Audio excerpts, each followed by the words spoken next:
If you are using Australian Floetrol for blooms or swipes and not getting strong cells, you might not be looking at the right things.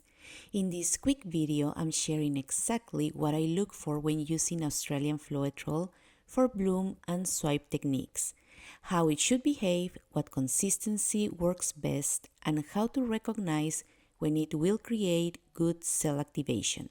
Let's get into it. Welcome back to Inktassi. I'm Vanessa and I'm starting an acrylic pour mini-series with practical tips and tricks to help you in your fluid art journey. These quick videos will be released randomly each week in addition to my long-form tutorials. Subscribe to the channel so you get notified when they are released. I'm using a small 2-ounce container to mix my Australian Floetrol. You only need a small quantity, and Australian Floetrol reacts best when it's freshly mixed, so I don't recommend mixing a large batch.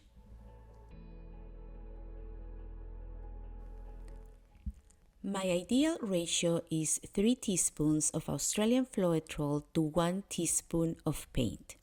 The first thing you want to do is shake your Australian Floetrol bottle really well. If you don't shake it, you'll probably get no cells. Amsterdam is, in my opinion, the best brand of paint to mix with Australian Floetrol. Titanium white will give you a strong cell reaction or lacing. I've also had great success with Triart Titanium White and some of their other colors.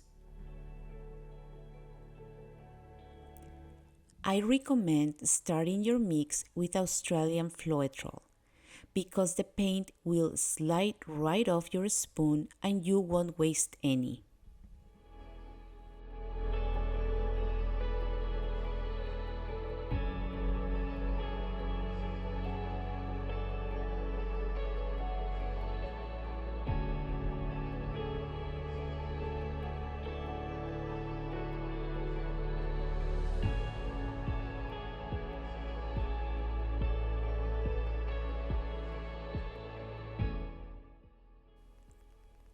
Mix your cup really well and don't forget to clean your stirrer. Paint will attach to it and you want everything fully incorporated.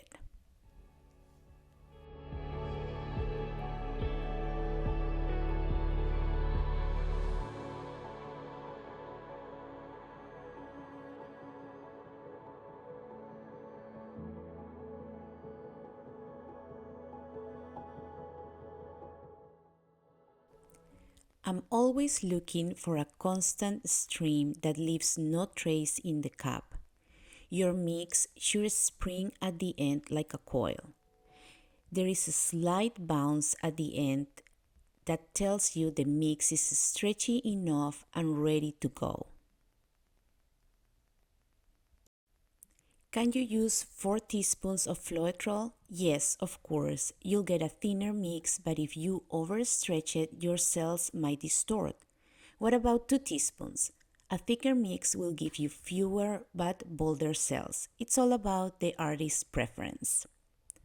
I use this Australian Floetrol mix for 2 acrylic pour techniques, the bloom and swipes.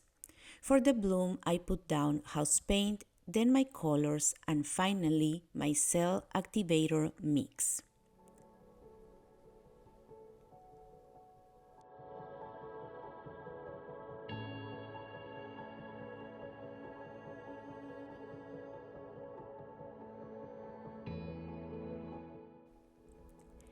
When I lay down the cell activator, I want to see a halo around it. That's a great indicator that cells will form.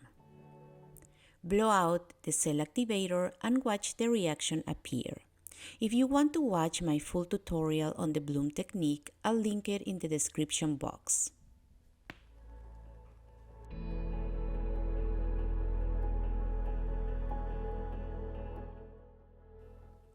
For swipes, I follow the same layering process as the bloom. Always give your cell activator mix a stir before laying it down.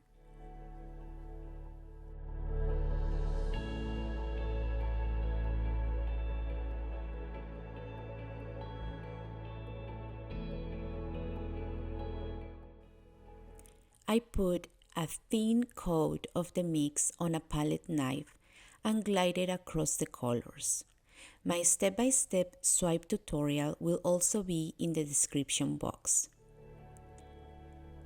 If you want to put the cell activator mix inside a cup to flip or do an open cap, you absolutely can, as long as your other colors have a different consistency.